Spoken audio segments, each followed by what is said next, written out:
kekuatan di jiwaku, ketenangan batinku ada dalam hadiratmu, ku menyembahmu.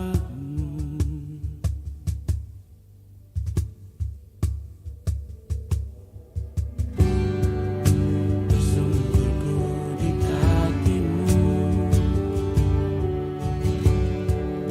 rasakan hadiratmu. Takkan ku melepaskanmu, kau cahaya bagiku, mengiringmu seumur hidupku, masuk dalam rencanamu Bapa. Pikiranku, kehendakku, ku serahkan padamu.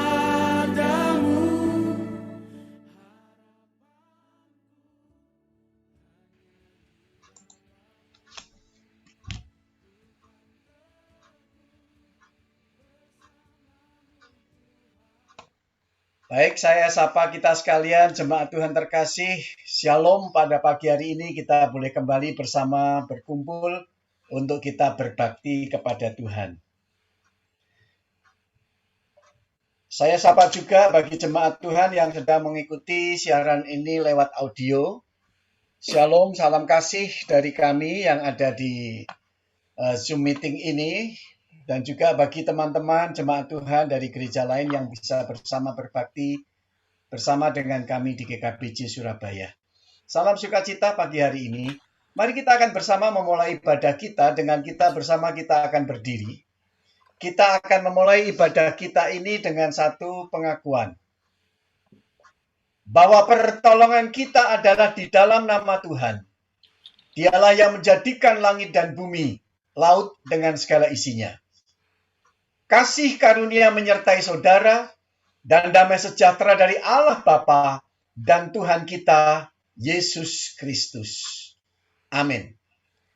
Bersama gerejanya di berbagai tempat dan di sepanjang masa, mari kita akan mengucapkan pengakuan iman rasuli yang berbunyi demikian.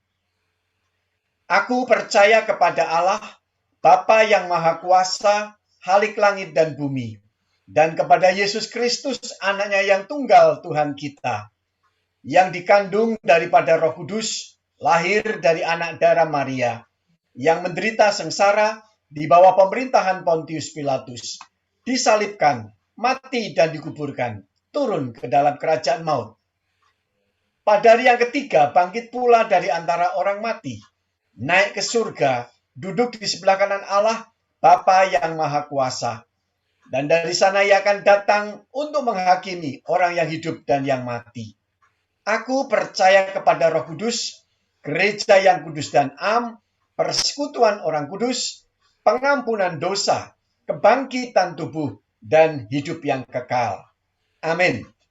Silakan duduk dan selamat mengikuti ibadah. Semangat melayani bagi Pak Victor, juga didampingi oleh pemuji singersnya Ibu Sela. Dan terima kasih yang akan mendampingi kita Ibu Arum dan Peter Christian. Selamat berbakti jemaat Tuhan, Tuhan memberkati kita sekalian. Amin. Amin. Selamat pagi jemaat yang terkasih dalam Tuhan, Shalom. Mari pada kesempatan pagi hari ini kita mau bersatu dalam doa. Tuhan Yesus, kami mengucap syukur Tuhan buat kasih setiamu dalam hidup kami. Tuhan, sungguh besar kasih setiamu Tuhan buat setiap kehidupan kami.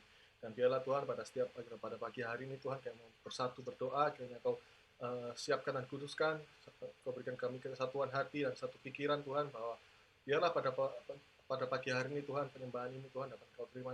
Kami mau memberikan terbaik untuk penyembahan pada pagi hari ini Tuhan. Kami mau serahkan Tuhan buat ibadah tangan Tuhan. Hanya di dalam nama-Mu Tuhan Yesus Kristus kami sudah mengucap syukur dan berdoa. Haleluya. Amin. Bapak Ibu sekalian, kita mau merenungkan begitu besar kasih setia Tuhan buat setiap kehidupan kita. Mari bersama-sama kita menyembah Dia. Kita kita mau menyembah satu nama, yaitu Yesus Kristus. Karena hanya Dialah yang terindah dalam setiap kehidupan kita.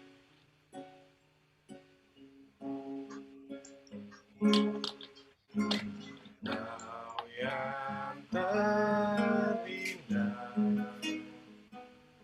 di dalam hidup ini, tiada Allah Tuhan yang seperti Engkau, besar perkasa, penuh kemuliaan. Engkau yang termanis Tuhan. Kau yang termanis di dalam hidup ini. Ku cinta Kau Tuhan. Kau lebih dari segalanya, besar kasih setiamu kepadaku. Sembah Kau ya Allahku, ku tinggikan nama-Mu selalu. Tiada lutut tak bertelut menyembah Yesus Tuhan Rajaku. Bersama-sama kita menyanyikan. Sungguh Kau yang terindah Tuhan. Kau yang terindah di dalam hidup ini, tiada Allah Tuhan yang seperti Engkau, besar perkasa, penuh kemuliaan. Sungguh Kau Tuhan yang termanis. Kau yang termanis di dalam hidup ini, cinta Kau lebih dari segalanya, besar kasih setiamu kepadaku. Sembah Kau ya Allahku, ku tinggikan nama-Mu selalu. Tiada lutut tak bertelut menyembah Yesus Tuhan Rajaku. Ku sembah Kau ya Allah, ku tinggikan nama-Mu selalu. Tiada lidah tak mengaku Engkaulah Yesus Tuhan. Bersama-sama kita mau sembah Dia. Ku sembah Kau ya Allah, ku tinggikan nama-Mu selalu. Tiada lutut tak bertelut menyembah Yesus Tuhan Rajaku. Ku sembah Kau ya Allahku, ku tinggikan nama-Mu selalu. Tiada lidah tak mengaku Engkaulah Yesus Tuhan Rajaku.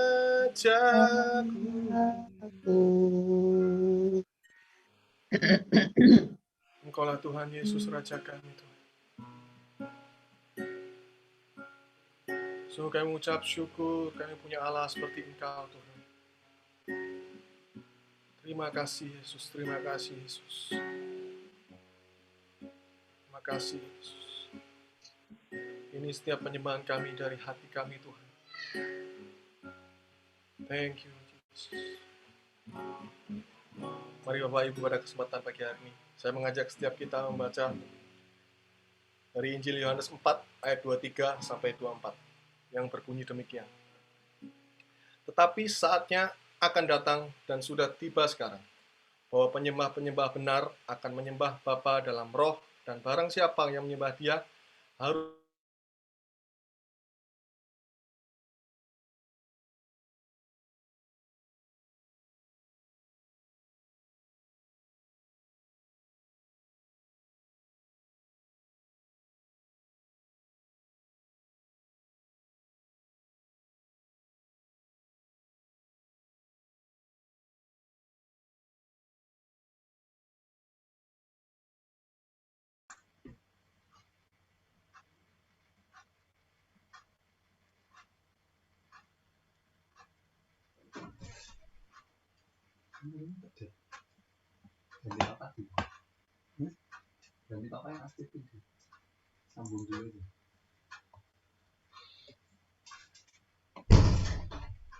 Halo Victor.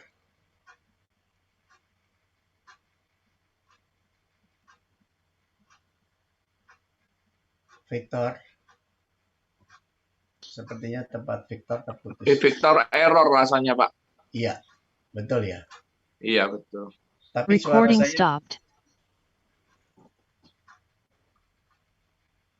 ya puji Tuhan ya, semuanya akan kembali baik.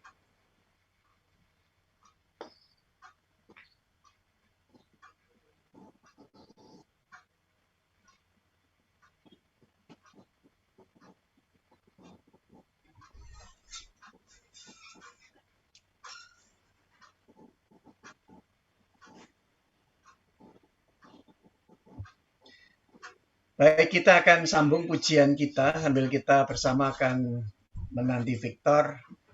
Bapa, Engkau mengenalku lebih dari siapapun. Recording in progress.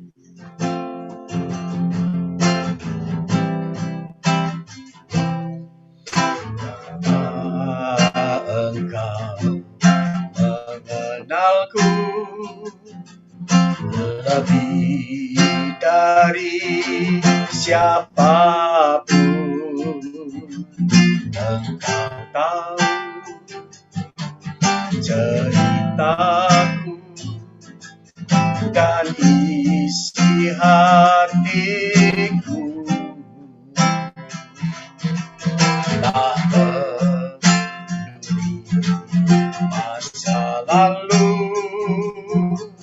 Engkau tetap memiliku. Bahkan ku sempurnakan jadi karya yang indah. Kini aku percaya tiada yang mustahil bagimu. Kuasamu kuatkanku, dasarku berharap. Kini aku percaya tiada yang mustahil bagimu. Kuasamu kuatkanku, dasarku berharap. Haleluya. Jemaat Tuhan, tidak ada yang lain yang kita nantikan dalam pengharapan kita selain daripada Tuhan kita Yesus Kristus.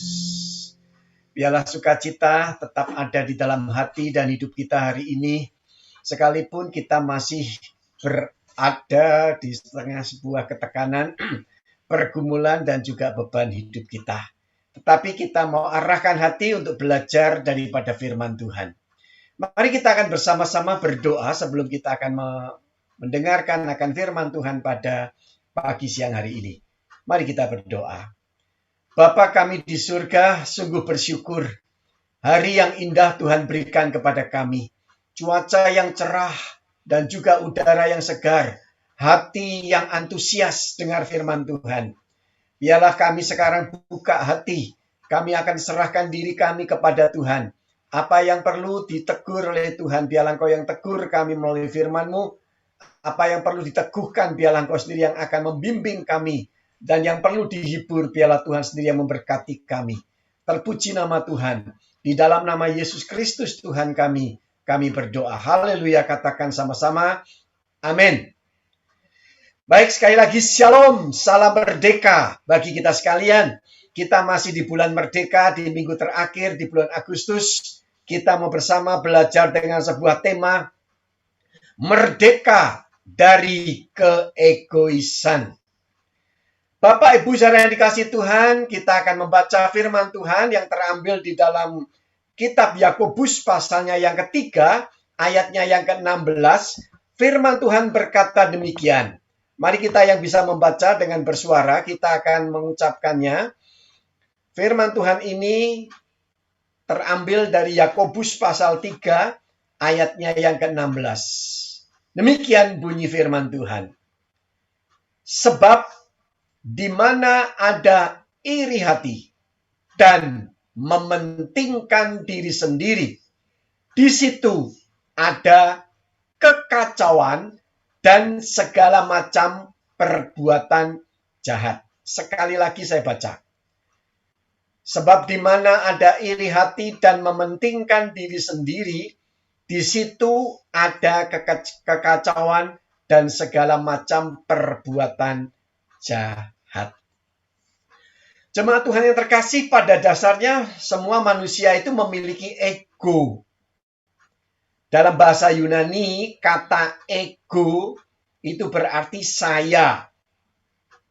Secara sederhana, ego itu adalah perspektif terhadap diri sendiri atau konsep individu tentang dirinya sendiri atau saya dengan segala keberadaan saya.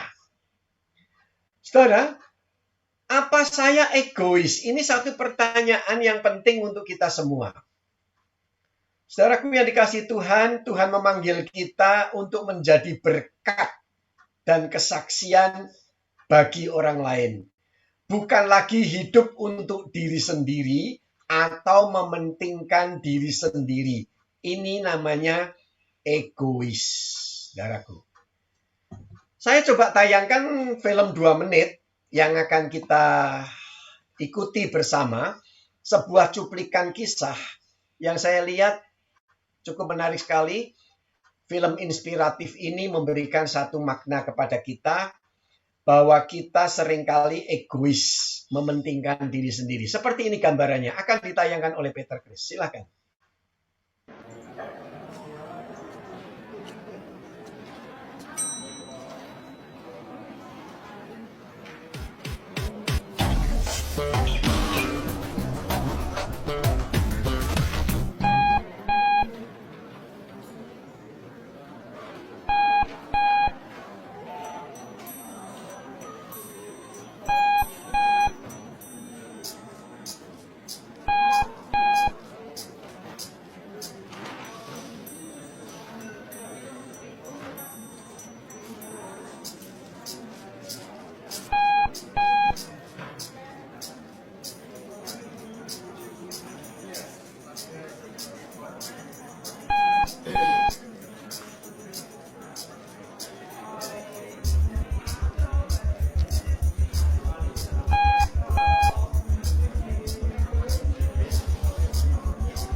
Iya.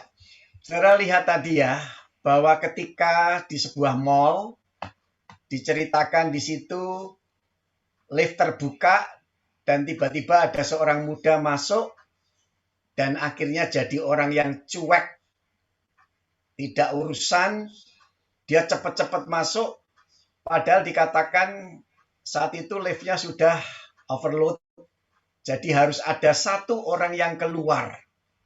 Logikanya, pasti orang yang terakhir harusnya yang keluar, si anak muda itu.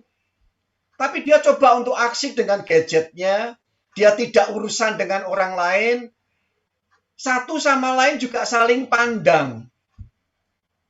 Beberapa menit berjalan, Bapak Ibu Saudara lihat, tiba-tiba dari belakang di antara mereka yang sudah terjepit itu, ada seorang muda, wanita, kemudian dengan tenang dia keluar. Dan ketika saya lihat, saudaraku, ternyata luar biasa. Dia bukan orang normal, tetapi ternyata dia punya kecacatan. Karena dua tangannya pakai tongkat. Dia yang bersedia untuk keluar dari dalam lift itu. Sehingga dengan demikian, orang-orang yang bertahan, tanda kutip, tetap tidak mau mengambil keputusan untuk rela keluar satu persatu, satu pun tidak ada, kemudian akhirnya yang mengambil keputusannya seorang perempuan cacat ini. Saudara, sungguh satu hal yang sangat ironis sekali di tengah kondisi yang ada waktu itu. Dan inilah kehidupan hari ini, karena seringkali kita menjadi orang-orang yang egois, saudaraku. Dikatakan kita menjadi orang-orang yang hidupnya untuk diri sendiri dan mementingkan diri sendiri. Saudara, kalau kita ada di dalam lift itu, apakah kita seperti orang banyak, ataukah kita seperti seorang perempuan yang dengan dua tongkat di tangannya ini? Ini satu pertanyaan yang penting. Apakah saya egois? Itu yang seringkali kita lakukan, saudaraku, di dalam kehidupan kita. Saudara yang dikasihi Tuhan, hidup bukan untuk kepentingan sendiri. Kita ini diberikan orang lain. Di keluarga kita punya saudara, kita punya orang tua, kita punya juga pasangan hidup. Dan mereka adalah orang-orang yang diberikan Tuhan untuk kita. Saudaraku yang kekasih, kalau kita melihat apa yang dikatakan sebagai orang yang egois itu adalah, egois itu memperhatikan diri sendiri secara tidak pantas atau berlebihan. Mendahulukan kenyamanan dan keuntungan diri sendiri dengan mengorbankan kepentingan orang lain. Hari ini banyak, saudara, orang yang hidupnya itu egois. Saudara perhatikan, mudah-mudahan kita tidak ala seperti orang-orang yang berkata begini, lulu gua. Begitu, saudara ya. Kamu adanya saya.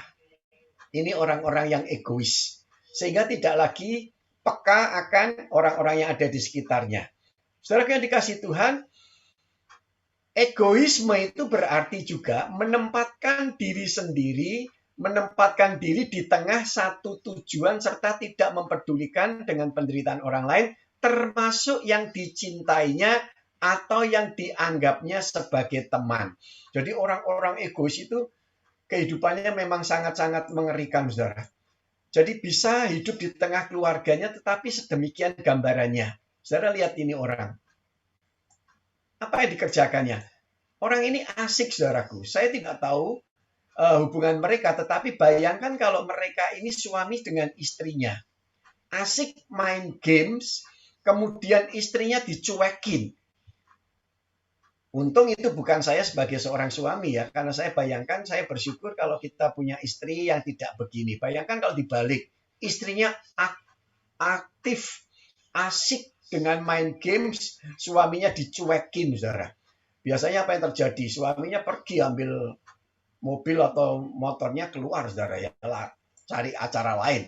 Ini lebih bahaya lagi. Kalau sekarang yang terjadi begini, istrinya dicuekin dengan egoisme daripada seorang suami yang asik dengan hobinya.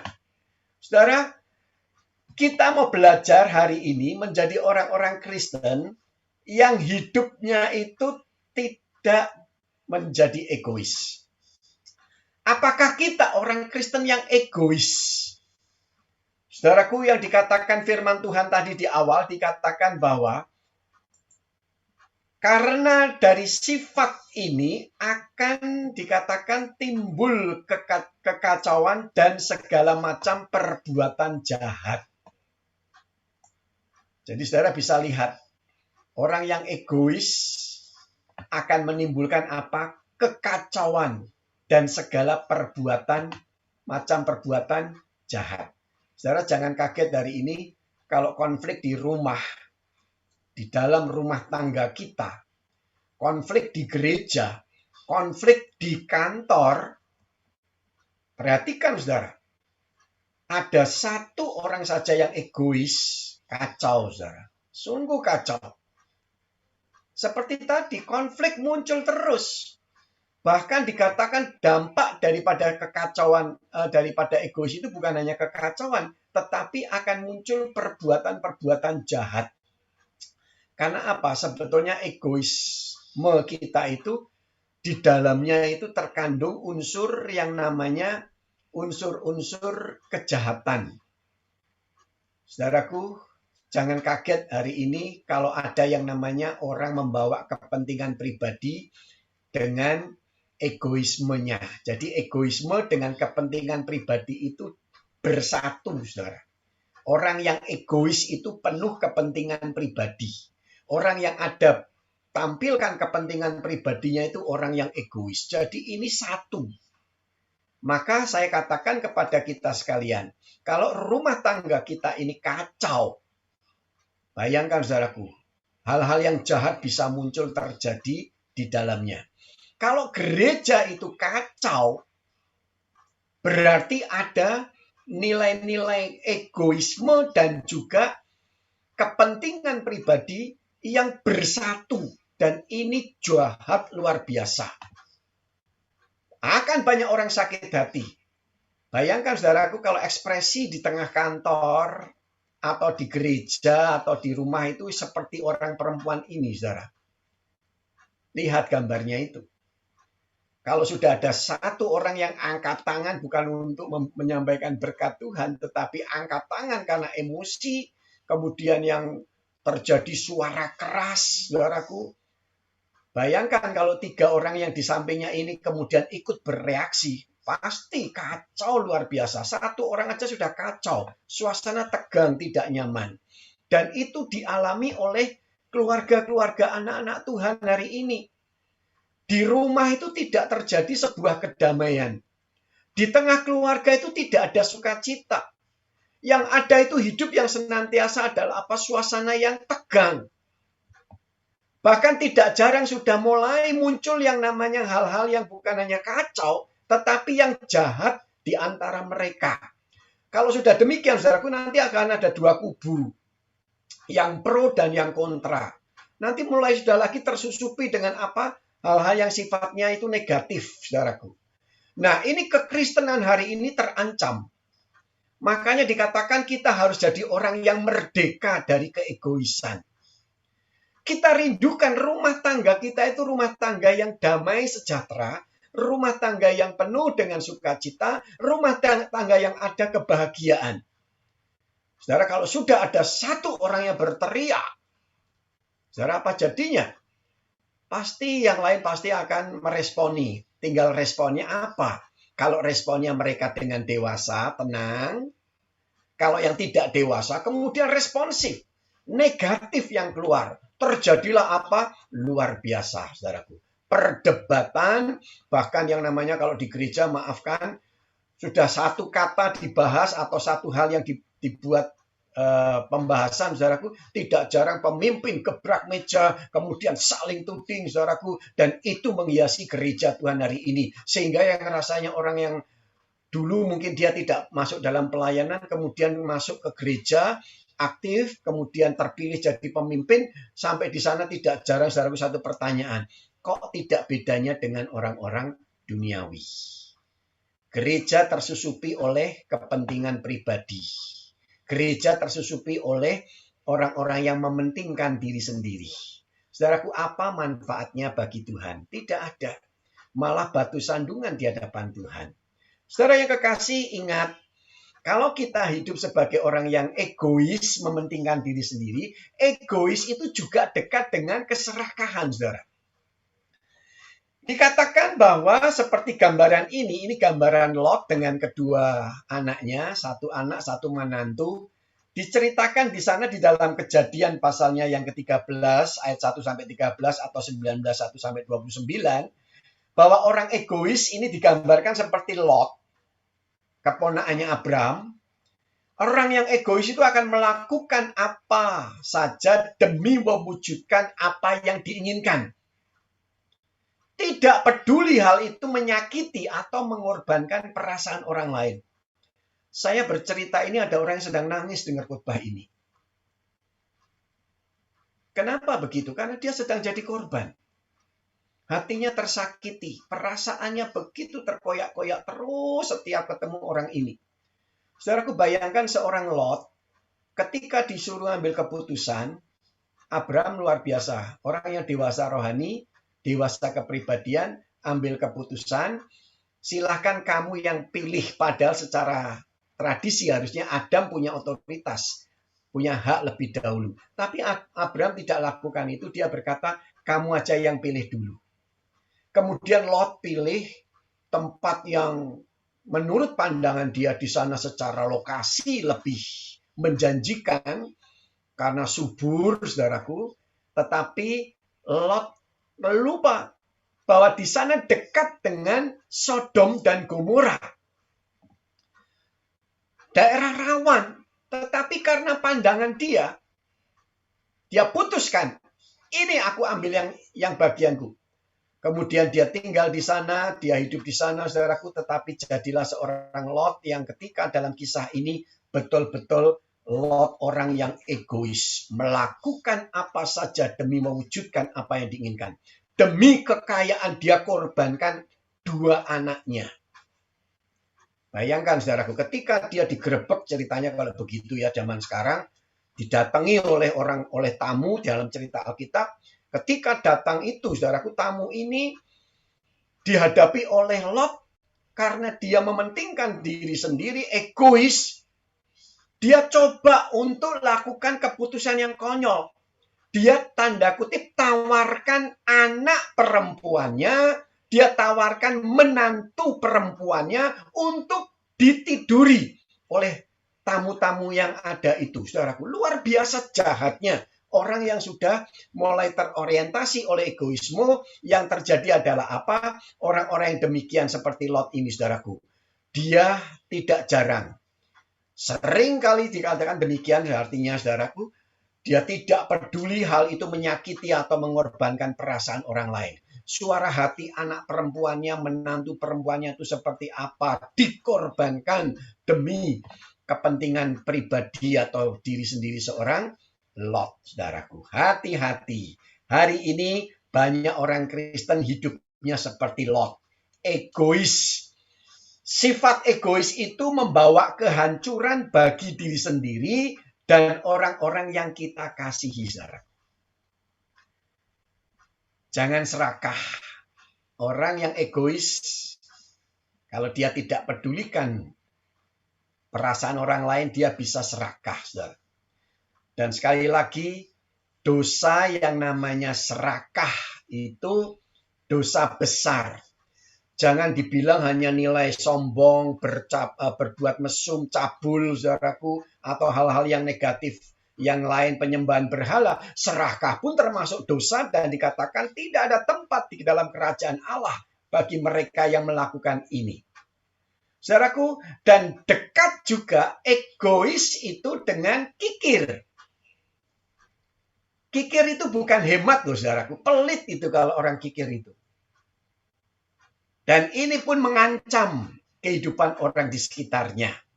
Dan dosa kikir sama juga dengan serakah, sama dengan penyembahan berhala, sama dengan percabulan, sama dengan kesombongan, dan tidak ada tempat bagi mereka di dalam kerajaan surga.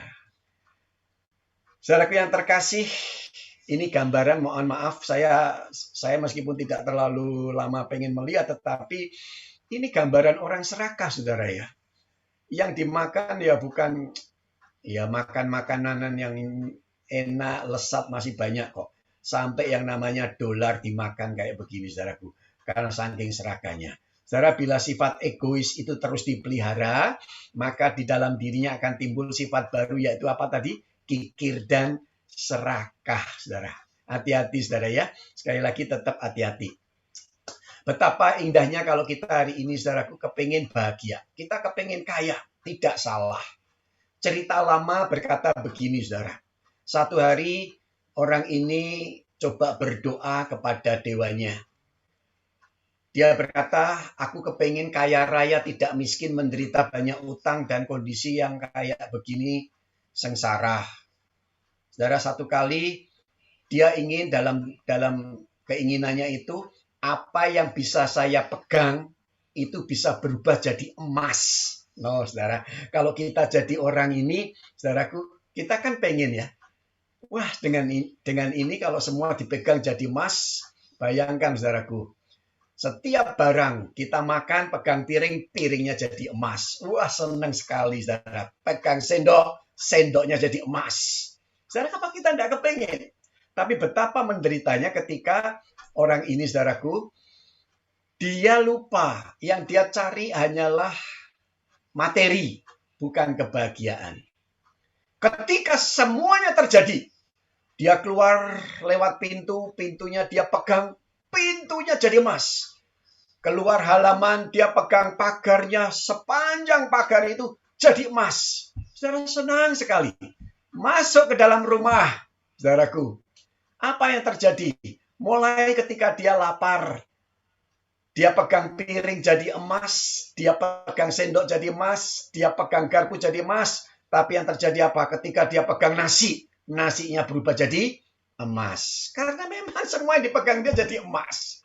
Mulai bingung, saudaraku. Nah, terus cara saya makan gimana ini? Setiap yang dipegang jadi emas. Dia mau minum, gelasnya jadi emas. Airnya jadi emas. Dia bingung cari istrinya. Istrinya dipeluk. Istri jadi emas, saudara. Semua jadi emas. Apa yang dia rindukan, inginkan, sudah tercapai. Tetapi tidak membahagiakan dia. Semuanya berubah jadi emas. Saudara, apa kepengen hidupmu seperti ini? Kalau saya tidak mau. Syukuri hari ini. Lihat orang lain, jangan serakah.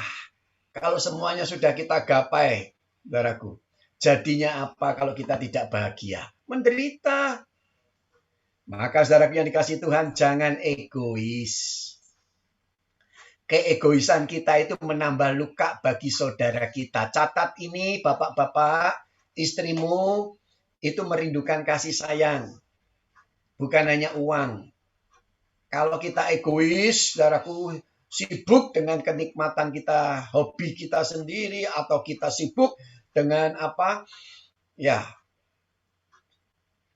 keinginan-keinginan kita yang dipaksakan, saudaraku, akhirnya di rumah tangga kita itu tidak ada kebahagiaan. Sama papa yang egois ataukah mama yang egois, sebaliknya ya, kalau istri terhadap suaminya juga egois, saudaraku, semuanya menderita, tidak ada kebahagiaan, malah menambah luka. Kata kalimat yang muncul itu, saudaraku, bisa membuat satu kesengsaraan bagi orang lain. Saudaraku, sedikit lagi, bahwa salah paham itu bisa menimbulkan kebencian. Sedangkan keegoisan membawa kehancuran. Salah paham itu dampaknya menjadi kebencian. Tapi kalau nilai keegoisan yang muncul, itu bisa menjadi sebuah kehancuran, saudara. Maka benar-benar, saudara, kalau hidup itu sudah semuanya aku, saya duluan. Tidak salah, saudaraku, dalam hal-hal yang positif loh ya. Egois itu kadang-kadang ada yang membangun. Kenapa? Karena kita ingin memberi motivasi diri yang konstruktif, yang berkata saya harus lebih dulu. Baik, tetapi kalau untuk menjadi kita yang menjadi yang menonjol, menjadi yang terkenal, menjadi yang berhasil. Tapi dengan sikap dan sikut kita yang bergerak, saudaraku, bisa menghancurkan orang lain, bisa melemahkan orang lain, dan bisa bahkan membunuh karakter orang lain. Hati-hati dengan apa yang kita lakukan dan katakan, saudara. Jadi, kita kadang-kadang tidak sadar. Egoisme kita itu bisa muncul dari perkataan, egoisme kita ini bisa muncul dengan tingkah laku tindakan, dan semua itu bisa betul-betul membawa dampak yang menghancurkan orang yang dekat dengan kita sekalipun. Apalagi orang lain, saudara. Hari ini tabur tuai tetap menjadi satu hukum yang selalu diingat oleh anak-anak Tuhan. Jangan sampai kita menjadi orang yang terbawa sikap demikian. Karena apa? Pasti, saudaraku, orang yang egois adalah orang yang sombong. Ini, saudaraku, dikatakan adalah juga kesatuannya.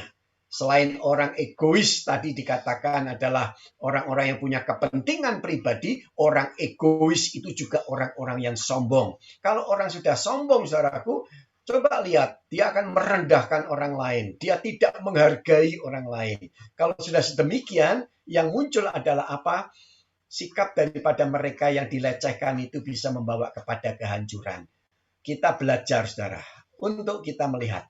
Dan kalau kita melihat, saudaraku, ciri orang yang egois itu bukan hanya demikian. Orang yang punya kepentingan pribadi, orang yang sombong, orang yang serakah atau kikir. Tetapi ada 3 hal yang seringkali secara tidak sengaja kita pun ternyata menjadi orang egois. Apa cirinya, saudaraku? Kita lihat.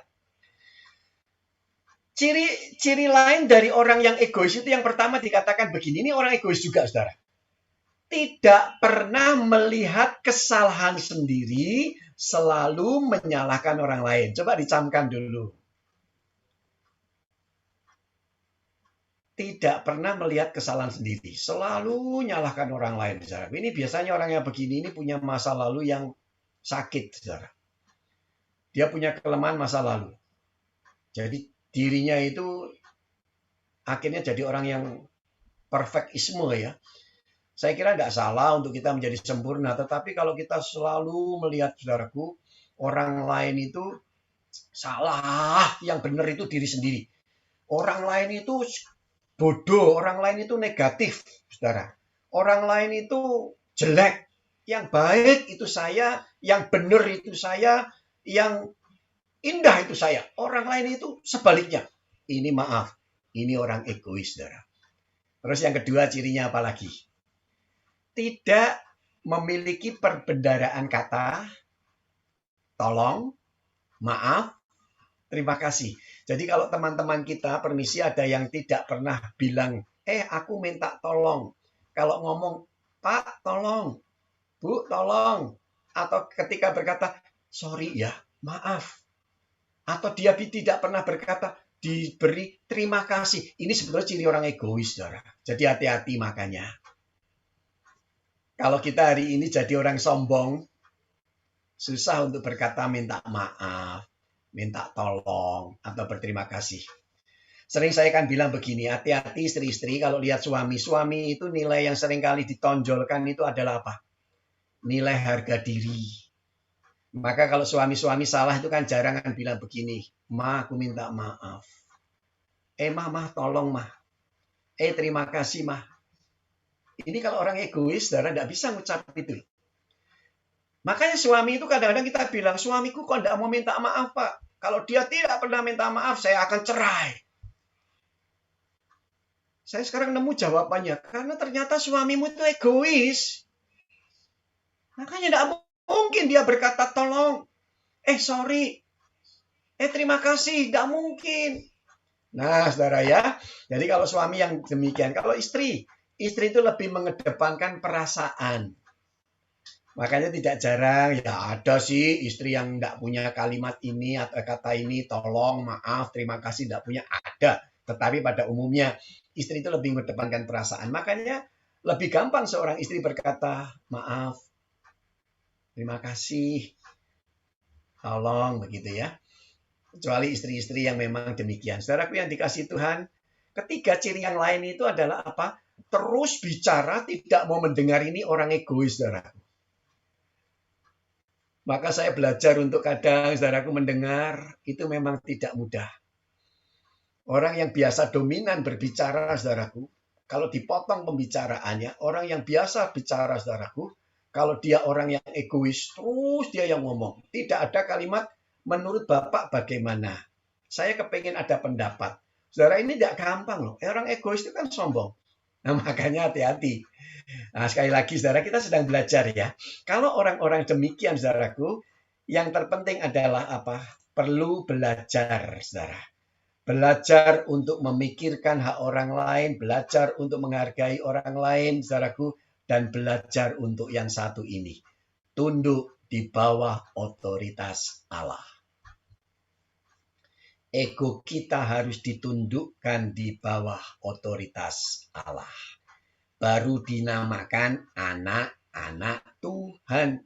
Baru disebut hambanya Tuhan. Makanya jangan kaget, Pak pendeta ini tidak jadi saksi, pendeta egois. Pak aktivis ini tidak jadi saksi, aktivis egois. Pak keluarga saya orang ini tidak bisa berubah, hidupnya sedemikian. Egois, kita katakan gitu ya. Bagaimana bisanya berubah? Tundukkan di bawah otoritas Allah. Saudara, ayat yang terakhir saya bacakan bagi kita sekalian. Di dalam Filipi 1, 9-11. Dan inilah doaku, kata Paulus. Ini doa saya bagi kita sekalian juga. Semoga kasih-Mu makin melimpah dalam pengetahuan yang benar. Dan dalam segala macam pengertian. Sehingga kamu dapat memilih apa yang baik. Supaya kamu suci dan tak bercacat menjelang hari Kristus. Penuh dengan buah kebenaran yang dikerjakan oleh Yesus Kristus untuk memuliakan dan memuji Allah. Salam merdeka, merdekalah dari sifat egois. Tuhan memberkati kita sekalian. Ambil waktu teduh, saudaraku, kita akan dengarkan sebuah pujian ini.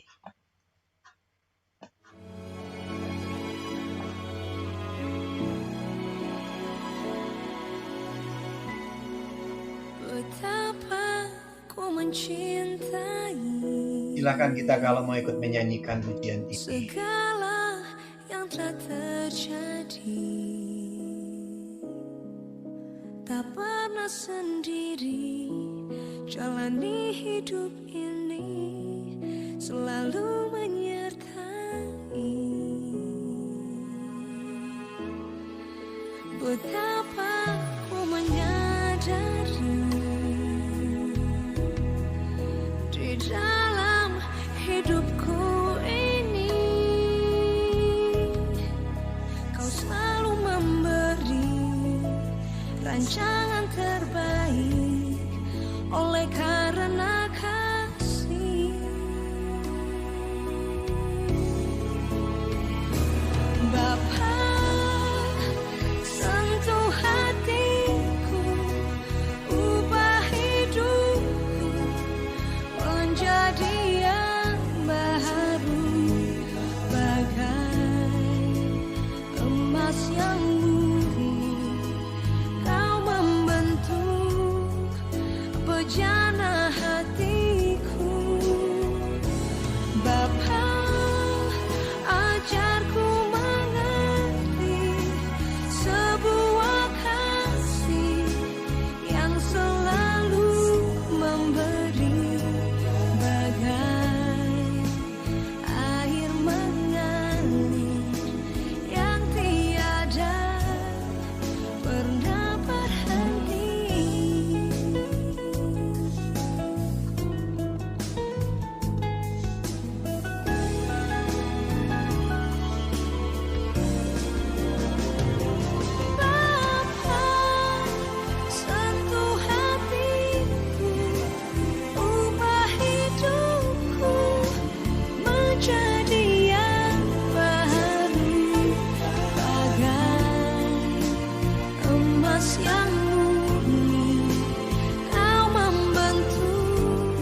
Saudaraku yang dikasihi Tuhan, inilah yang dirindukan oleh Tuhan dalam kehidupan kita masing-masing.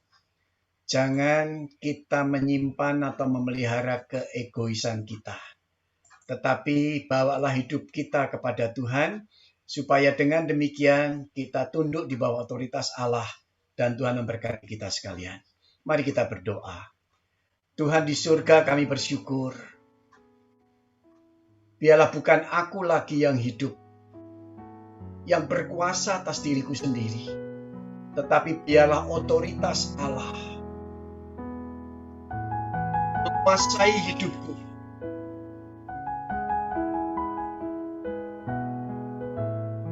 Tuhan, ubah hatiku untuk menjadi baru, terus diperbarui dari hari ke hari, sehingga kehadiranku di tengah keluarga, kehadiranku di tengah gereja, kehadiranku di tengah pekerjaan, kehadiranku di mana tempat, baik di jalan maupun juga di mana tempat, biarlah kami bukan hanya mementingkan diri sendiri, tapi kami mementingkan kepentingan orang lain.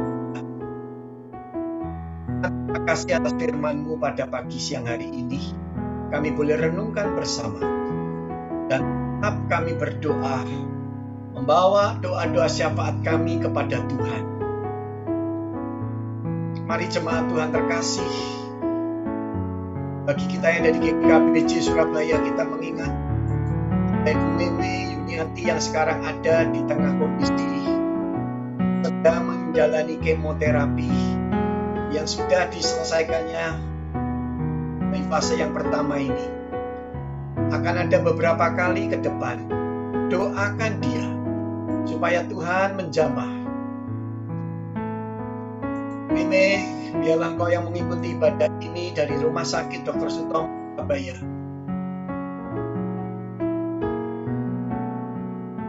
Dengan tangan kananmu di dada, terima berkat Tuhan. Bagi kita yang mengasihi Meme, doakan di dalam iman-Mu supaya kemo ini berhasil membersihkan sel-sel kanker yang mengganggu. Tuhan pakai dokter, Tuhan pakai obat yang sudah disuntikkan atau dimasukkan ke dalam tubuhnya. Dalam melalui kemoterapi, menurut perkiraan bisa berjalan 3 kali. Tiap waktu Meme akan menjalani. Dan bahkan radio melalui terapi yang lain. Tuhan tahu, Tuhan, Kau akan jamah.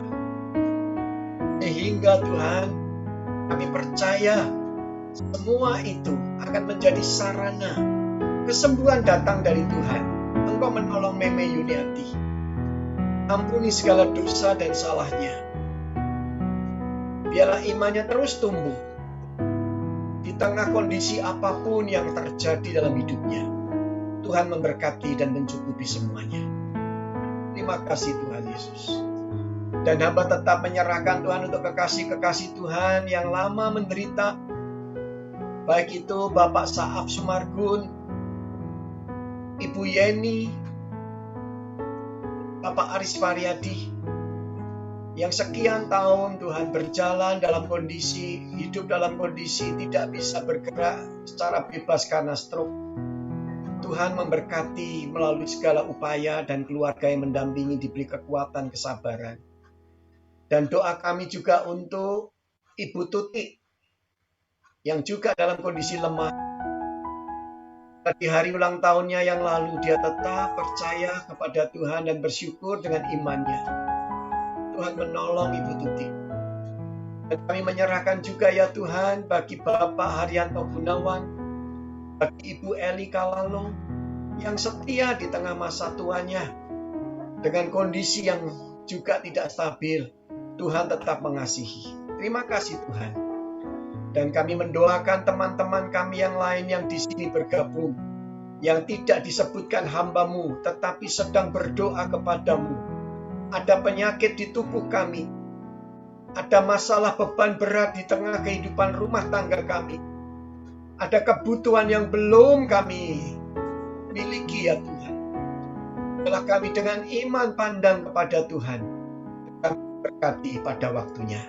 Terima kasih Tuhan Yesus. Dan kami tetap serahkan bangsa Indonesia ke dalam tangan Tuhan. Syukur Tuhan untuk angka penambahan atau kasus positif COVID yang terus menurun ini. Dan kami bersyukur beberapa rumah sakit akan ada 0 pasien COVID. Tuhan, kami rindu Surabaya akan menjadi hijau lagi. Bahkan bebas dari COVID, ataukah ketika kami tetap ada COVID ini, kami bisa bukan menjadi masyarakat yang menjalani hidup dengan pandemi, tetapi menjalani masyarakat menjalani hidup dengan endemi, berdampingan dengan adanya COVID. Vaksin yang disuntikan ke tubuh kami maupun mereka yang akan menerimanya akan bisa memberikan antibodi yang baik, dan bahkan melalui sikap kami yang bijaksana, disiplin protokol kesehatan, baik kami bekerja, baik kami beraktivitas, dan kalau kami bisa ibadah tatap muka maupun ibadah online nanti, kami pun akan mengalami Tuhan kondisi tubuh yang tetap sehat. Juga penyakit-penyakit lain, virus-virus lain akan benar-benar kami tetap bisa antisipasi dengan antibodi imun kami. Iman dan imun kami terus bertumbuh, bertambah. Dengan hati yang gembira, obat yang manjur, tapi semangat yang patah akan mengeringkan tulang. Tuhan, berkat Presiden Jokowi, Wakil Presiden, para menteri, gubernur, wali kota, bupati, sampai kepada Pak Camat, Pak Lurah, Pak RW, Pak RT, dan lingkungan kami tinggal, pengurus yang lembaga-lembaga lain yang ada di negara kami, semuanya benar-benar bersama untuk menyelesaikan masalah-masalah bangsa ini. Dan kami tidak ingin Tuhan, apa yang terjadi di Afghanistan akan terjadi di belahan dunia yang lain, termasuk di Indonesia. Biarlah kerukunan hidup umat beragama dan juga mereka yang tidak bertanggung jawab, Tuhan sendiri yang akan menyelesaikan dengan cara-cara yang ada. Terima kasih Tuhan, kami menyerahkan, kalau sebentar kami mengakhiri akan Zoom meeting kami melalui ibadah ini maupun juga YouTube dan dinikmati audio, dan kami bersama-sama melanjutkan aktivitas. Besertalah di dalam kehidupan kami masing-masing. Dan doa kami bagi mereka yang berulang tahun, jemaat Tuhan di GKPJ Surabaya, selain Tuti, ada Imelda Agustina yang juga berulang tahun pada tanggal 28 Agustus yang lalu, diberkati oleh Tuhan. Terima kasih Tuhan, kami mengucap syukur atas kasih Tuhan. Di dalam satu nama yang indah, Tuhan Yesus Kristus, yang sudah mengajar kami berdoa, di dalam doa Bapa kami bawa doa kami ini. Mari kita ucapkan doa Bapa kami dari dalam hati kita. Bapa kami yang ada di surga, dikuduskanlah namamu, datanglah kerajaan-Mu, jadilah kehendak-Mu di bumi seperti di surga. Berikanlah kami pada hari ini makanan kami yang secukupnya, dan ampunilah kami akan segala kesalahan kami, seperti kami juga mengampuni orang yang bersalah kepada kami. Dan jangan membawa kami ke dalam pencobaan, tetapi lepaskan kami kepada yang jahat. Karena Engkaulah yang mempunyai kerajaan dan kuasa dan kemuliaan sampai selama-lamanya. Amin. Jemaat Tuhan terkasih, arahkan hatimu kepada Tuhan. Dan sekarang dengan penuh iman dan sukacitanya, terima berkat yang daripada Tuhan. Tuhan memberkati engkau dan melindungi engkau. Tuhan menyinari engkau dengan wajahnya dan memberikan engkau kasih karunia.